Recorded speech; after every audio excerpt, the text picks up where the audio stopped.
Hi, welcome to Chandra's Kitchen. இன்னைக்கு நம்மளுடைய நிகழ்ச்சியில ஆலு பூஜியான்னு சொல்லக்கூடிய உருளைக்கிழங்கு ஓம்பொடி எப்படி செய்யறதுன்னு பார்க்கலாம்.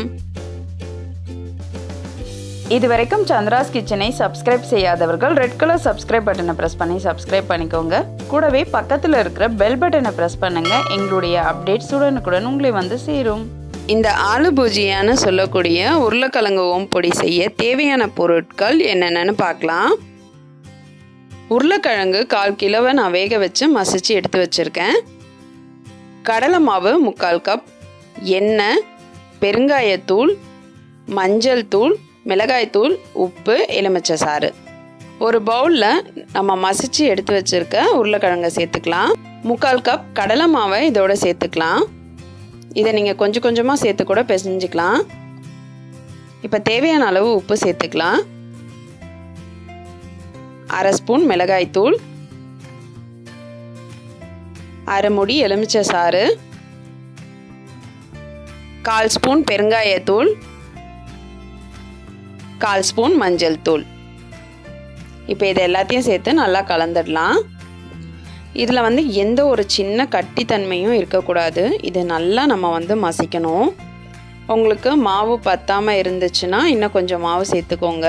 இந்த மாதிரி நல்லா வெண்ணெய் மாதிரி குழைவாக இதை நம்ம பிசைஞ்சு வச்சுக்கணும். இப்போ நம்ம கடாயில் எண்ணெய் ஊற்றியாச்சு. இடியாப்ப அச்சில் போட்டு நம்ம இதை ஓம்பொடிங்களாக நம்ம பிழிஞ்சு எடுத்துடலாம். சம்மர் லீவ் விட்டாச்சு, குழந்தைங்க கண்டிப்பாக ஸ்நாக்ஸ் கேட்பாங்க. இந்த நேரத்தில் நம்ம கடைகளில் வாங்கி கொடுக்கறதுக்கு பதிலாக வீட்லேயே இந்த ஆலு பூஜியான்னு சொல்லக்கூடிய உருளைக்கிழங்கு ஓம்பொடியை செஞ்சு கொடுக்கலாம். இது குழந்தைங்களுக்கு ரொம்ப பிடிச்ச ஒரு ஸ்நாக்ஸ். ஏன்னா சாதாரண சின்ன கடைகளில் கூட ஆலு பூஜியா விற்கிறாங்க. இப்போ இது 2 பக்கமும் நல்லா வெந்துடுச்சு. இதை நம்ம திருப்பி விட்டாச்சு. இதை நம்ம எடுத்துடலாம். அடுத்து இருக்கிற உருளைக்கிழங்கு கலவையும் நம்ம இந்த மாதிரி ஓம்பொடியாக பிழிஞ்சிடலாம்.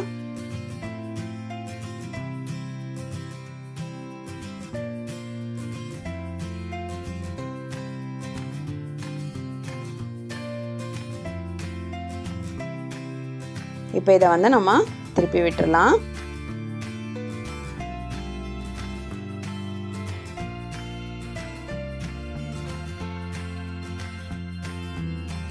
இது 2 பக்கமும் நல்லா வெந்ததும் நம்ம இதை எடுத்துடலாம்.